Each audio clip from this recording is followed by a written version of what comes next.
Radio Entrepreneurs, listeners, and fans. I'm producer Jillian King, and I'm excited to introduce you all to our fourth and final part of the late winter 2024 FBA Family Business Panel discussion, revealing the secrets to family business success. 2024, building your great family business. In this last segment, we will be covering a myriad of topics related to the building blocks of family business success.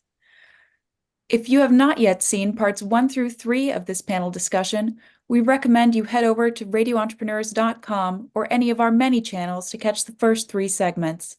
All of these discussions are intended to be highly relevant to both family businesses and entrepreneurs of all types, so be sure to follow Radio Entrepreneurs on LinkedIn, YouTube, Facebook, Spotify, or any of the many other platforms we stream on to see those first 3 segments.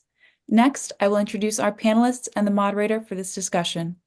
We are joined today by Stephen Wilchins, founding partner at Wilchins, Cosentino and Novins, Richard Hirschen, partner at Gray Gray & Gray, Lloyd Granoff of Granoff Associates and a part of the American Tourister luggage family, and Aviva Sapers, CEO of Sapers and Wallack, a third-generation family business.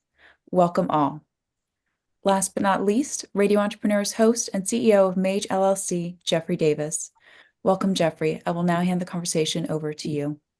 Thank you very much, Jillian. And clearly, Jillian is very competent. She's not part of any family business. She's part of our radio family, which is what we like to consider it. And I want to welcome everybody back, especially Steve, if you don't mind, and Rich, who are also, his firms are the sponsors of the Family Business Association. Rich Hirschen goes back probably at least 15 years with the Family Business Association, if I'm correct, because you were the treasurer at one particular point of time, correct? Right, when it first started. So yeah, probably 15 years. So Gray Gray & Gray is definitely a legacy member of the Family Business Association. Aviva Sapers, over 100 years of family businesses. That's quite a legacy as well, and has my favorite poster of any firm that I know of. So, and she knows that. It's always been a favorite poster of mine. Lloyd, I want to welcome you back. Lloyd, listening to you, it reminds me of the Clint Eastwood movie that I loved as a child. Yeah, The Good, the Bad, and the Ugly. And it seems like you sort of, you have experienced all 3 of the good, the bad, and the ugly in your different editions of family businesses. And we're looking forward to you extracting more information about what to do and what not to do. I hope you're up to the task. Thank you. I'll give it my best.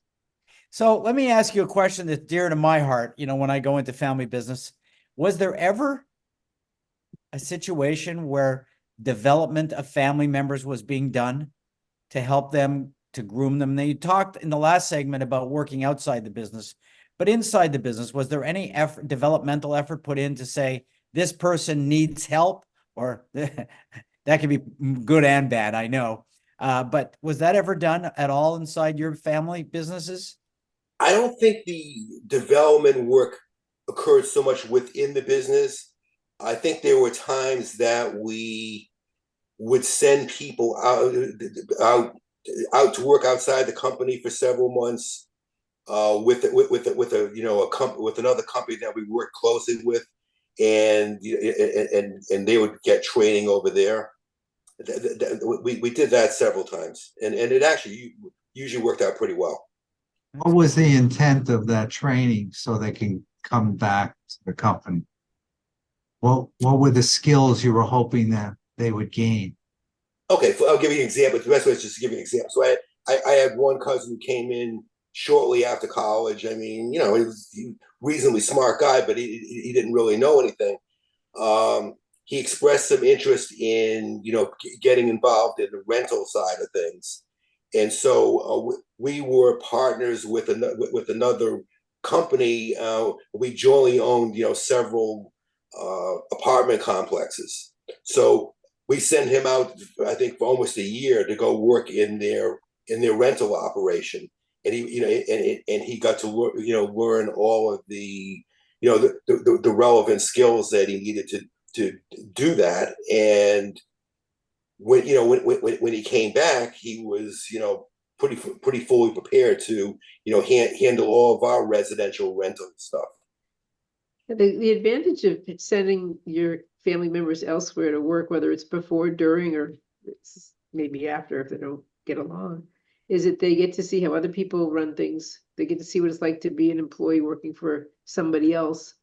And they can come back kind of with an open eye, a little different, unbiased eye. If you're just trained right in the family business from the get-go, you're just learning it the way your relatives did it, and you don't come in with an open or outside perspective. So I think that's a great way to do it. That's what my dad did with me. Yeah, yeah, no, I think great. I mean, if you spend your whole life inside the family business and it's, 7, 8 people there, you don't get a lot of exposure to other things that are going on.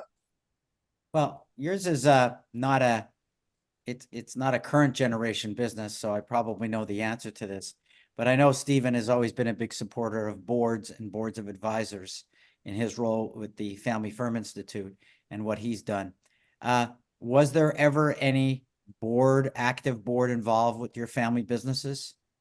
No, I mean, at least not any, at least not with outsiders. I said at one point we brought in almost like I think we called him a chief operating officer, but it was he was really the person that was supposed to, keep everybody in line, so to speak, and mediate any disputes between different factions. But as I said, when you do that, you run into triangulation, and I don't think that was very successful. So looking back, you would recommend having some type of board of advisors? Yes. Looking at it, okay. And Aviva, how about yourself? Yeah, so we're about at the stage where I think I am ready to do that. Interestingly enough, depending on the prior generation, you may think it's a great idea, but you have no control or they have no interest. So I'm now the big cheese. I now run the company. I'm I have nobody to report to at this stage, nobody that I'm on my board other than one of my staff. And we're at a stage where I definitely think it'd be very worthwhile creating an outside board of advisors, because you want some checks and balances. It depends too. I know Jeffrey's coached me a lot, and one of the things you can use a board of advisors or board of directors for is also helping keep you in line, hold you accountable, and or help you grow your business, because they've got contacts and people they know, and all of those are great things to do if you're trying to continue to grow the business so it's around for the next generation. Aviva, as someone who took over the business from your father and generation before that, would you want the next generation to take over the business? You direct that at me? Yeah. So it'll depend. Right now, my kids have absolutely no interest.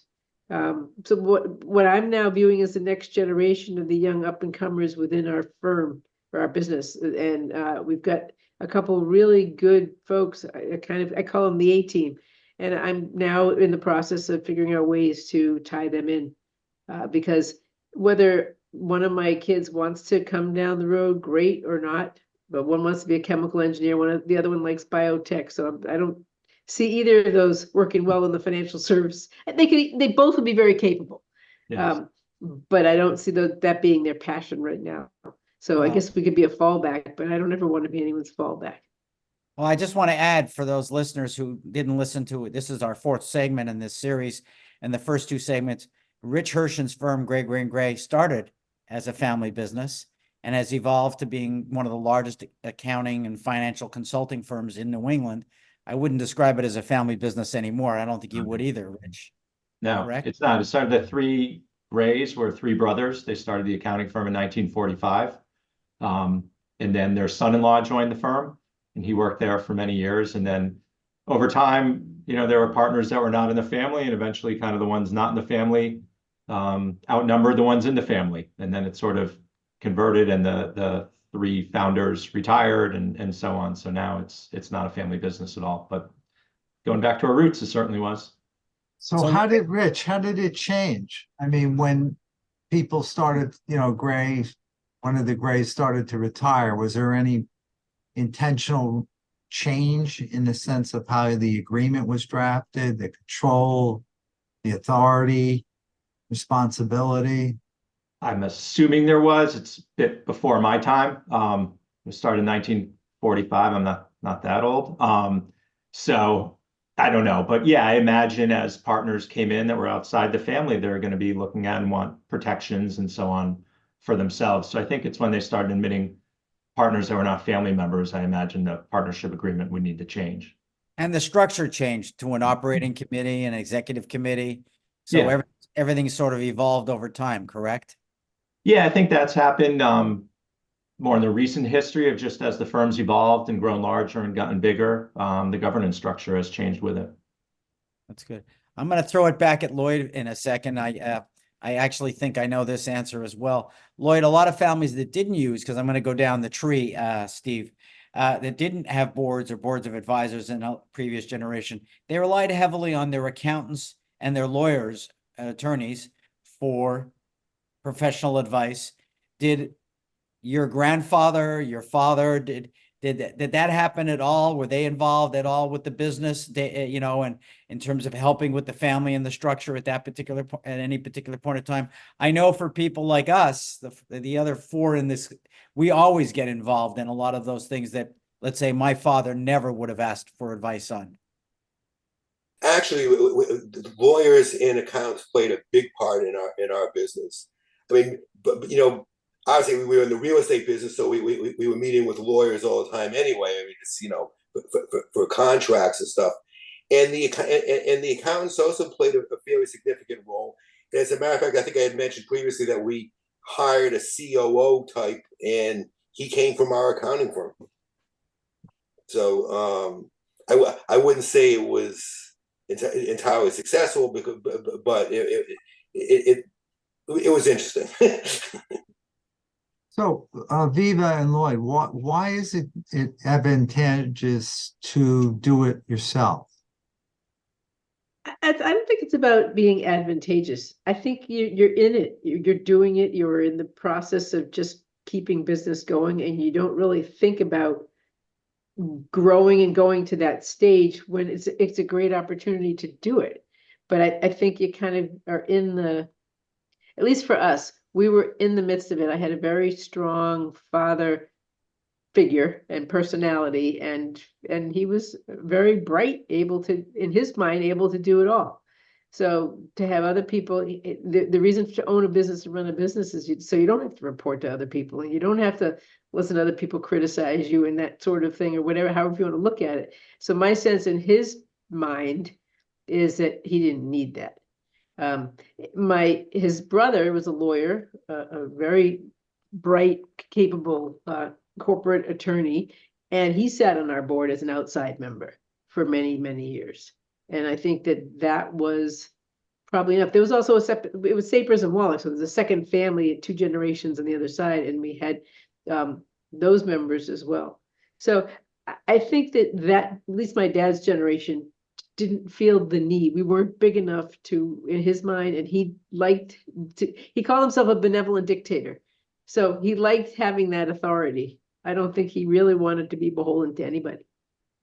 And I am not that kind of person. So I'm at a stage where bringing in some outside counsel of some sort in the form of an advisory committee and or expanding the board are both good options, I think, for the future.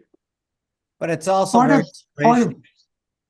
if I can just say, it's generational. I think for those of us in the room who knew Bill Sapers, he really was a giant and in every way, and it was hard to sort of give up any control to him because of his ability to process information, work harder, and be smarter. But nowadays, you do see a much more collegial, participative approach to leadership in this world where we're hiring a lot of millennials. It's a different we look at Bill Belichick and you say, a different style leader in today's world. So clearly your father represented another generation at another time, came out of the Second World War and the Depression. That's not necessarily the style that works today. Right. And also part of having a successful family business is how much you don't have the time to think as much. I know Aviva's a good thinker though, but in the sense strategically, and I'm sure Lloyd, you had the time, but most of it was tactical. Most of it was really dealing with the issues of the day rather than kind of stepping back and thinking about, well, how do I get to the next level without worrying about, dealing with the client issue that hour? And I think that's part of what a board does and helps, in particular with a family business, helps you think, get out of your comfort zone and really push the limits to think about how you can grow your business.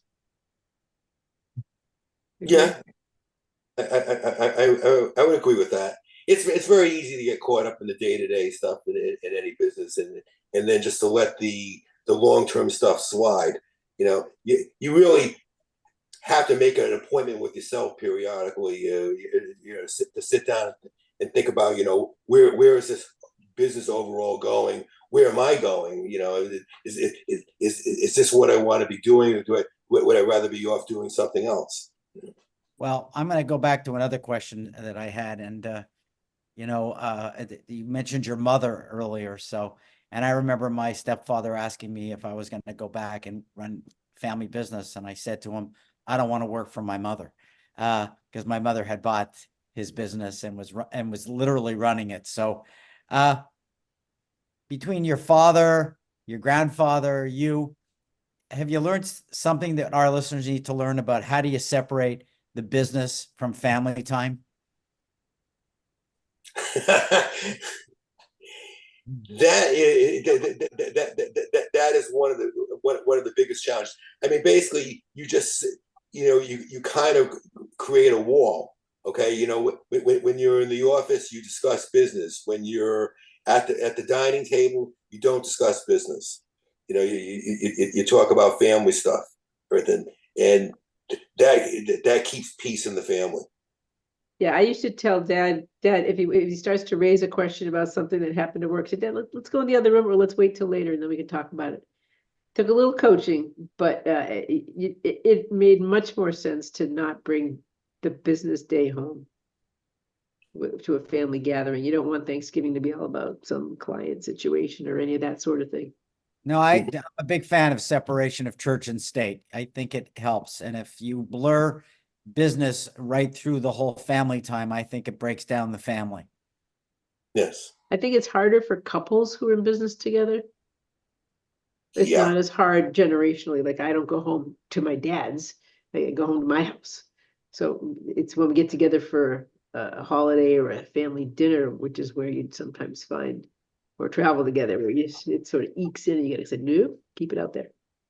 So Lloyd, my follow-up question, I don't know, Steve, did I cut you off, Steve? No, I was actually going to respond to Aviva. You mentioned about couples. So it depends on where you are in your stage of life with couples. I think if you start the business when you're young, that really pulls the relationship and really changes that. But I think if the couples are older and mature and seasoned and have seen a lot and have the business experience, I think it works very well in the right circumstances because they know each other very well. Sure. And I've seen that many times. That's a good perspective on it. Lloyd, you've probably seen a few family business transitions in your career. And Yes. you've seen people who didn't want the transition and people who did want the transition. Anything that you've learned in terms of what people should be doing and what to stay away from with family business transitions? Well, I think every family transition is unique. I mean, you have a different cast of characters on the time. The few that I've seen work really well were ones where the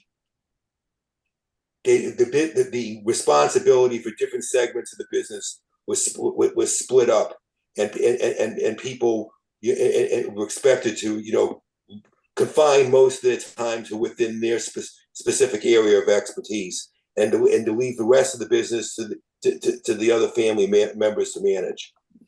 And I'll be honest with you, I mean, it gets harder and harder. I mean, I think that when the transition from the first generation to second generation frequently isn't that difficult, but I think by the time you get to the third generation, the family is now become so spread out, and you have the conflicts between not only the people in the business but the people who have decided to go off on their own, in terms of, well, how much should I get paid as a shareholder versus if I was in the business and everything like that. It's there's no, I guess what I'm saying, there are no hard and fast rules there.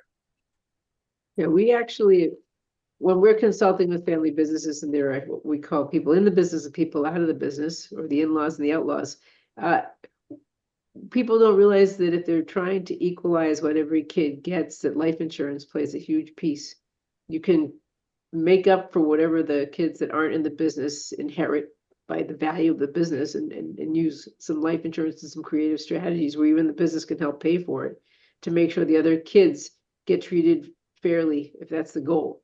But people don't want to typically be in business and have their siblings who don't work in the business have a say on how they run their business and have seats on the board or on an operating team, because that usually is a recipe for disaster. They don't typically sit on their siblings' boards, and it's not a mutual thing. So my feeling is that people who aren't in shouldn't be owning it unless it's really just distribution shares for dividends, and that may be, there's a lot of different ways to structure it. But our transition worked well. My dad and his partner Norm each asked the other, which of my kids would you let in the business? It wasn't just an open free-for-all. And there were certain people that weren't ever going to be allowed in the business because of either their personalities, values, et cetera, or even their ability to kind of keep the same level of quality that our business has provided for years. So talking about things and communicating and strategizing around that, I think, is great. As time went on, Jeffrey was hired to help us figure out who should be the next CEO, and Dad wasn't retiring. So that was another challenge unto itself, when you have the rainmaker still there and trying to make sure he does step aside and focus on certain things and give me the chance to do what I want to do. I used to say he handed over the reins but kept the whip. And over time, I changed that analogy. I said, I just didn't take the whip. Maybe that's a female thing, who knows? But when I took the whip, it was also fine. I had to tell him a few things. I had to tell him to stop coming to meetings, office meetings, because he would undermine what I was trying to do. And I love him, and we could talk about it. And that's what made it successful, is I could afterwards say, Dad, you can't do that anymore. Here's why, and here's what happened. Wow. Okay. You're very fortunate you were able to do that. Absolutely. It wasn't easy, Lloyd. And again, you can talk to that as well. I mean, again, I tried to say that Aviva's father was really one of the most powerful, intellectual people that I have ever known. And telling him no was no easy task. You had to really garner up a lot of energy to say no to him and realize it was not going to happen necessarily on the first round. It was like a boxing match. It could go many rounds. I'm going to defend Bill by saying Bill was a performer, though. He performed, and he deserved that place. Right. Yeah, I totally agree. And I wouldn't have it any other way. He raised me in his image. So, only his daughter could put him in his place if necessary, and still kiss him the next day and everyone be happy. We had our moments. It's not all easy, but Dad was a pretty special individual, and I was very fortunate to work with him. Was. I hope it didn't sound like I was taking away from him. It was really, No. if I had to go communicate with him, I had to be prepared. Sure. To go around. Any other questions from the panelists? Aviva, you started to talk about insurance. Is there anything else you want to, is there any question in the insurance area you'd like to ask? Well, so Steve asked about structure and contracts and things like that. Even in a family business, it's very important to make sure you have buy-sell agreements and making sure there is a structure for what happens when the unforeseen things happen. That's where insurance plays a role. We had a family business that we worked with where one of the brothers became disabled, and his wife kept him on life support for 10 years because it was an S corp, and she wanted her $1 million distribution each year for 10 years. And even though he's on life, like a tube, a breathing tube, she wasn't giving that up. because they didn't have an agreement for what happens if someone becomes disabled. They only had a clause for buyout if someone died. So there was, she would not have gotten what she deserved, I guess, if it had gone in a different direction. But I think insurance, whether it's disability, whether it's life insurance, can play a role. I would say if you're asking a question, I would say where, and I'd ask anyone on this panel, where do you see insurance fitting in for business succession planning? Insurance plays a big role at the right moments, both buy, sell, cost purchase, redemption, key man insurance. I mean, there's a lot of reasons why you would want insurance. It's just figuring it out and trying to figure it out early, to try to determine and obtain disability insurance when both principals are 70 is a challenge. If they thought through a lot earlier, it would be much easier. But insurance does play a valid role. Same thing in a family unit. It's important to have insurance at the right moments, right time. I would add to that. I'm sorry. I'll let you go first, Rich. I'm the. No, I was maybe want to say the same thing. I would just add, I think it's important for any business, family business or otherwise, just to have a good team of advisors, your accountants, lawyers, life insurance, and so on, and consultants that can help determine, what the company needs to do. And so I think life insurance is important. Steve, I know you do. And I think the broader message is surround yourself by a good team of professionals that can help guide you through these things. Maybe I'm a little bit older and generational too, but I think your comments about insurance, Steve, it's essential to business. And the earlier you look into it, I think the better it is, the easier it is to get, the cheaper it'll be, the less personal issues you have that you bring to the game. And every time my clients can't get insurance, it's usually because they're older. There's health issues that have started to be addressed.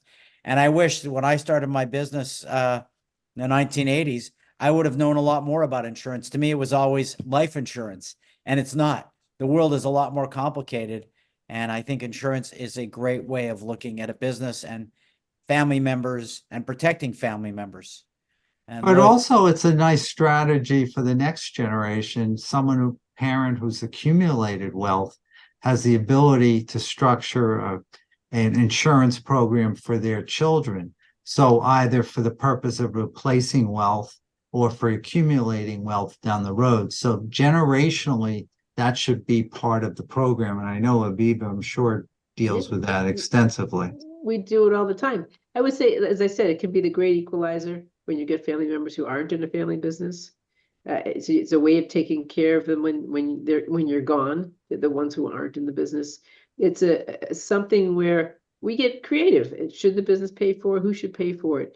Is your business the biggest part of your estate? And therefore, that's why you want to make sure you're trying to give it to everybody because you want to leave your legacy. Is that the best way to do it? Should you use insurance for that? If you have partners or family members that haven't done their own planning and hadn't worked with lawyers and accountants to figure out what they need to do for themselves, you could also put a family business in jeopardy because now you've got a family member whose spouse comes in and has control, or something else where it isn't set up to transition the way you want it to down to the next gen. So from what I'm gathering here, I mean, I've seen insurance used mostly as part of a buy-sell agreement that, you got two, the classic case, you got two partners, unrelated, and they have a buy-sell agreement in the insurance so that if one partner dies, the other one can use the insurance to buy out the other side's estate. Yep. Is that the most common use that you see for it, or? It's one use. It's sort of the buy-sell because nobody wants to necessarily be in business with their partner's spouse. But in family businesses, there may not be a next gen on one side of the family. There may be a next gen on one side of the family. So you want to make sure that there's money to take care of that other family without unwanted, uninvolved people all of a sudden having shares and having a say and saying, how come you're not making bigger distributions this year or whatever it might be? Okay. So for example, Lloyd, if you have 4 children, one's in the family business, the three, in order to equalize, a lot of times it's challenging to equalize the net worth because the family business is the largest asset. So for the three members that are children that are not in the business, a lot of times insurance helps equalize the value on the estate for the children. Okay. All very interesting, and clearly we're only beginning to touch the subject of family businesses, which we will continue to do in 2024. With that, I will turn it over to our producer, Jillian King. Hi, Jillian. Thank you, everyone. That was a valuable conversation for family businesses of all sizes. That wraps up the last segment of our late winter 2024 FBA Family Business Panel discussion, revealing the secrets to family business success, 2024, building your great family business. Thank you to all our listeners and viewers who have tuned in for this panel. Links will be provided in the video's description below to parts 1 through 3. So be sure to check those out and click subscribe just below the video if you're on YouTube, or follow if you're listening on one of our podcast platforms to stay up to date on all our postings as they go live. If you're a fan of our videos, please be sure to like, comment, share, subscribe, and press the bell button. It helps immensely. Radio Entrepreneurs is also active on LinkedIn, so be sure to follow our page there as well for more business advice and discussions. Until next time, goodbye and thanks for listening. We'll be back with more stories on Radio Entrepreneurs.